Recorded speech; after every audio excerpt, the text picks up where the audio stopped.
Good morning. My name is Christian Gularda. I am the president of the strategy sound architecture. So presented to Dr. Carmelo B. Abad, so enterprise architecture. So let's continue with the discussion.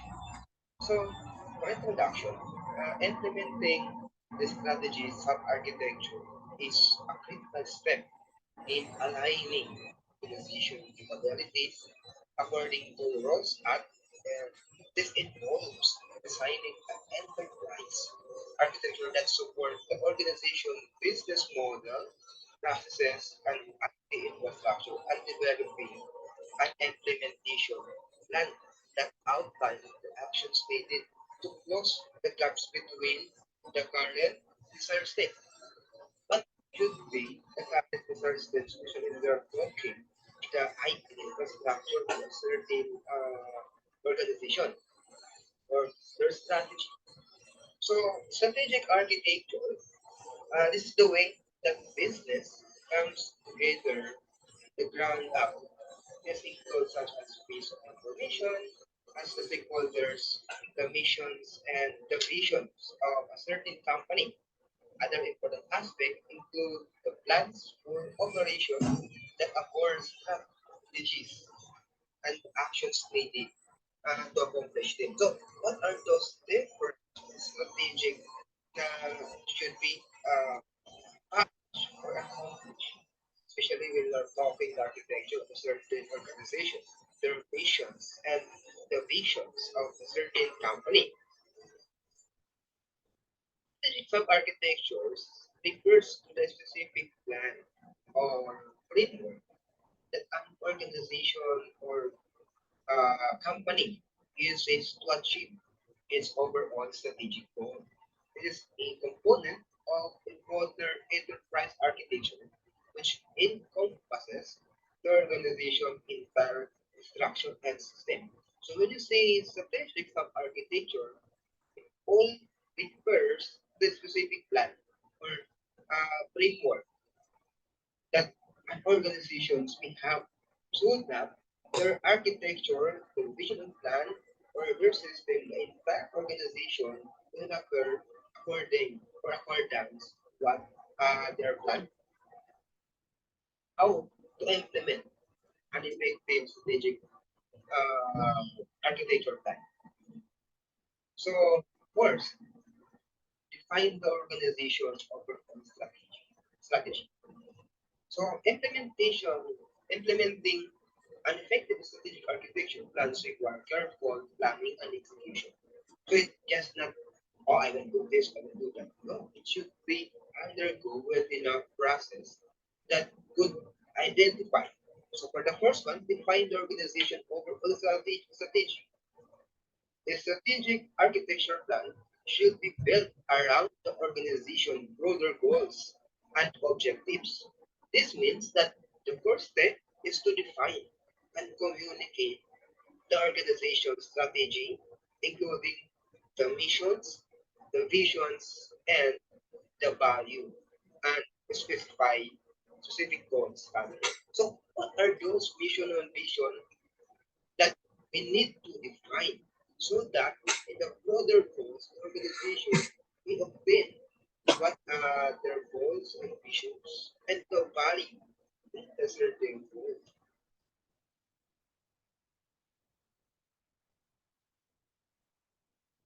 Next is conduct gap analysis. When you say conduct gap analysis, has been defined as important to assess the current state of the organization's capability and resource. This can be done through the gap analysis, which identifies the difference between the current state and the desired future state. So you conduct an analysis that you have now a current state, and then what is your desired state in the near future. So this is what the gap analysis is trying to ask. The next one is develop the strategy sub-architecture. So you need to develop the sub-architecture which clear understanding of the organization. wherein the next step is to develop this strategy sub-architecture. This includes defining the specific process that we are with, or the technologies and practice that will be used to achieve the organization goals. So it may include certain processes, certain conditions for us to achieve and develop the effective strategic plan. For the first one, establish governance and government processes. So we're talking about management process. So it includes the planning, the organizing, leading, and controlling.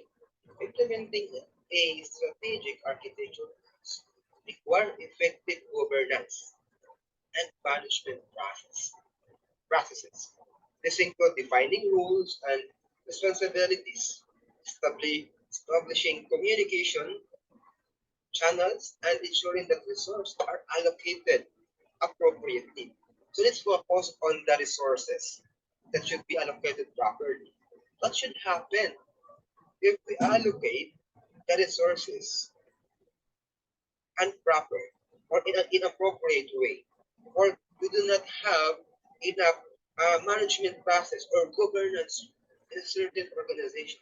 So we might come up with different problems. That's why we undergo with the planning, organizing, and leading and such type of controlling. So that in the near future, we can attend the effective strategic architecture plan, especially when we're talking like infrastructure. So the next one is monitor and evaluate progress.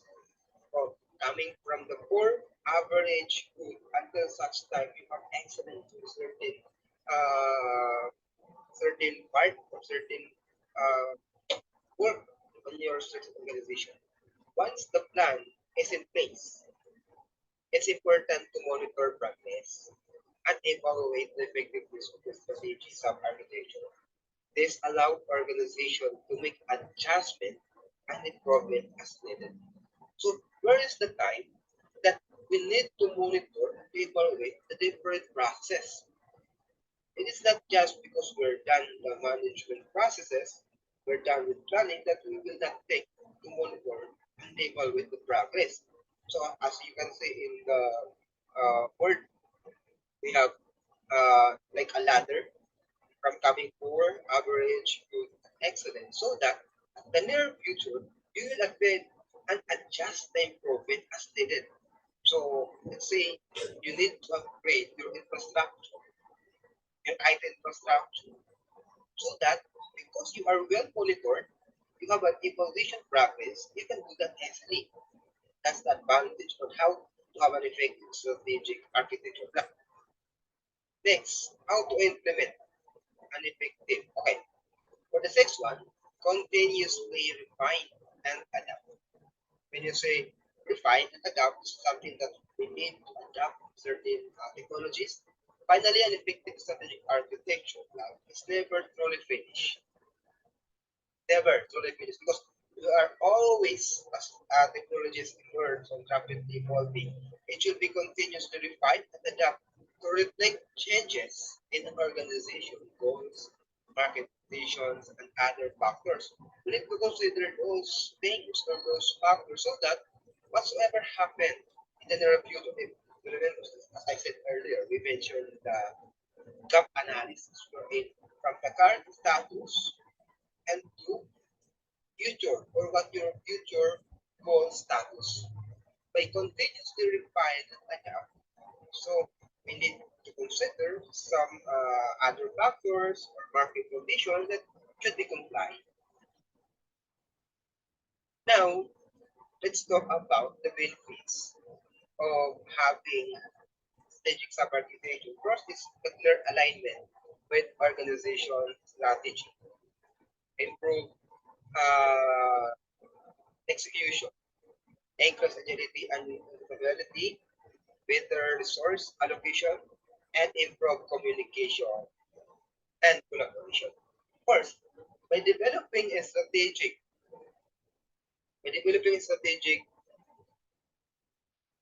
architecture, We are now understanding that ensure that their fact, their tactics, processes, and technologies are all aligned with an organization overall strategy.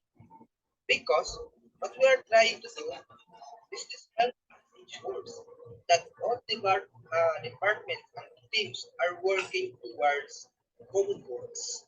When you say common goals, what should be the goal of another team and the goal of the next team? So we are having the common goals, which are the organization. A clear plan for executing the organization strategy can help to improve the overall executions of the plan.